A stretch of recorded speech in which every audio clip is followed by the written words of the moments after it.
नमस्कार दोस्तों। 5 राज्यों के चुनाव के बाद और 3 राज्यों में बुरी तरह हारने के बाद इंडिया अलायंस ने आज फाइनली मीटिंग की नई दिल्ली अशोका होटल में। और इस मीटिंग में ये स्ट्रेटजी बनाई गई कि नरेंद्र मोदी को या बीजेपी को 2024 में कैसे हराया जाए, क्योंकि बीजेपी को हराना बहुत ही जरूरी है। अगर ये नहीं हराएंगे तो डेमोक्रेसी खतरे में है। और डेमोक्रेसी क्या वाकई में खतरे में है, आइए जानते हैं। तो सबसे पहली बात, पीएम कैंडिडेट का फेस। तो इंडिया अलायंस के पास कोई क्रेडिबल पीएम कैंडिडेट का फेस है ही नहीं। नंबर वन, नीतीश कुमार के लिए सपोर्टर्स ने पटना में ये पोस्टर लगा दिए कि नीतीश कुमार को ही पीएम का फेस बनाया जाए, क्योंकि अगर जीत चाहिए 2024 के लोकसभा चुनाव में तो पीएम कैंडिडेट नीतीश कुमार ही होने चाहिए। लेकिन अगर ये सोचने वाली बात ये यहां से ये है कि जो बिहार विधानसभा में उन्होंने किया, जो कि महिलाओं के ऊपर उन्होंने टिप्पणी की, उसको देखते हुए क्या आपको लगता है कि ये बंदा पीएम कैंडिडेट के लायक है?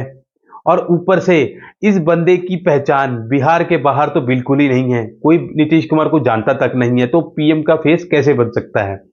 उधर आते हैं एम के स्टालिन के ऊपर, जिसकी की लिमिटेड स्कोप है ओनली तमिलनाडु के अंदर, और वो सनातन धर्म को इरेडिकेट यानी कि सनातन धर्म को खत्म करने की बातें करते हैं। और उनका यह भी कहना है कि जो नॉर्थ की स्टेट्स है, जो हिंदी बेल्ट है, वो गौमूत्र स्टेट्स है।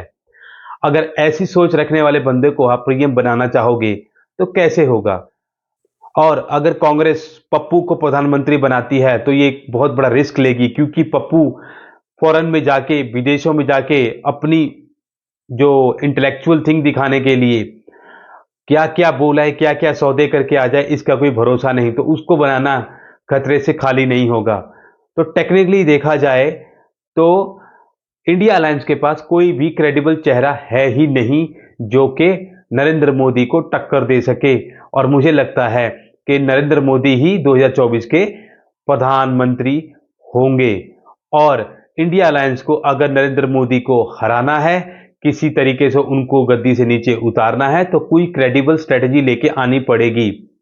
इसके बाद बात होती है सीट शेयरिंग फॉर्मूला के ऊपर।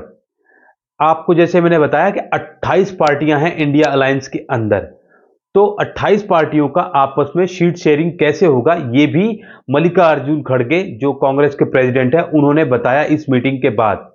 तो उनका यह कहना है कि जो सीट शेयरिंग है वो स्टेट लेवल पे अलग अलग स्टेट यूनिट डिसाइड करेंगे, ना कि सेंट्रल कमांड।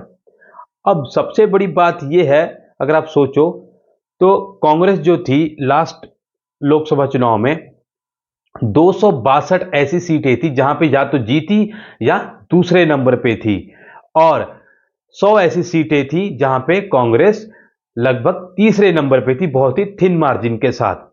तो क्या कांग्रेस 400 सीटों से कम पे चुनाव लड़ने को राजी होगी?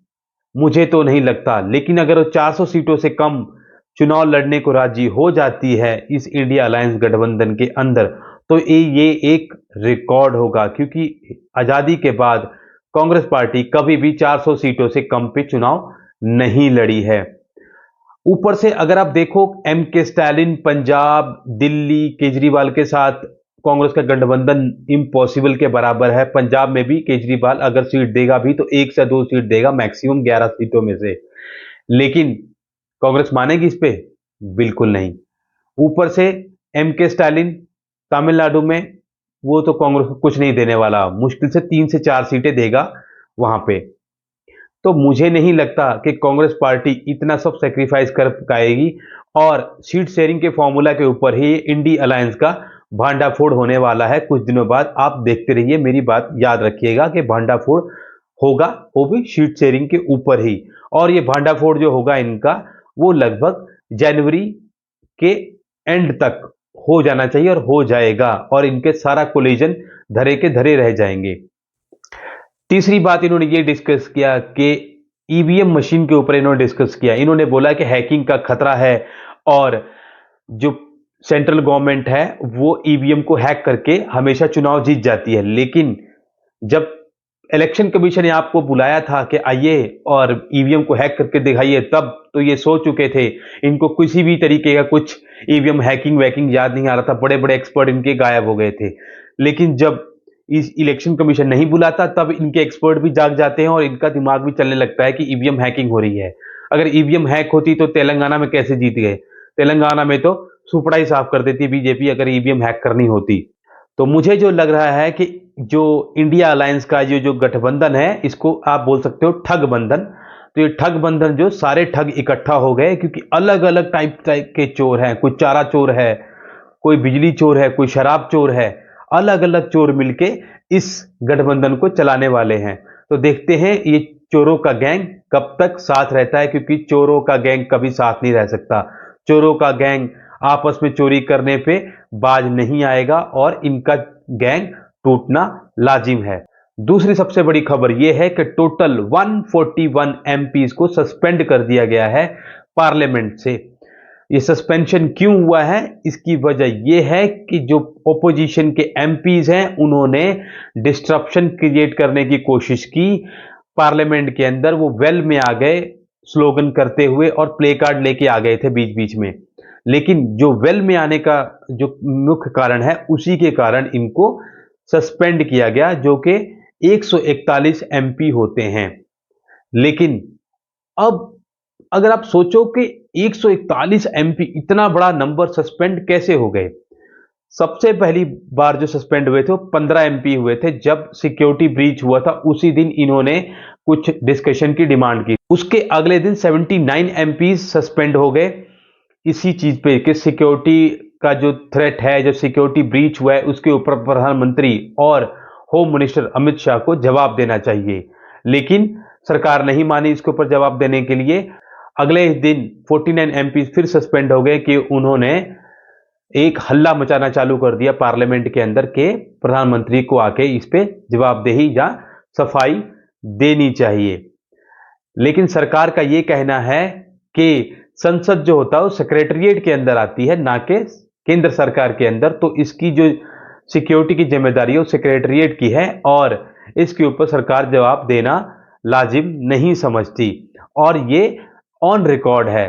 तो जो ओपोजिशन के पार्टीज हैं वो अननेसेसरली गवर्नमेंट से सवाल पूछे जा रहे हैं, जिसके लिए कि वो रिस्पॉन्सिबल ही नहीं है। सेक्रेटेरिएट इसके लिए रिस्पॉन्सिबल होता है, जिसमें कि अलग अलग पार्टीज के मेंबर भी इन्वॉल्व होते हैं उन कमेटीज में जो सिक्योरिटी का एनालिसिस करती हैं।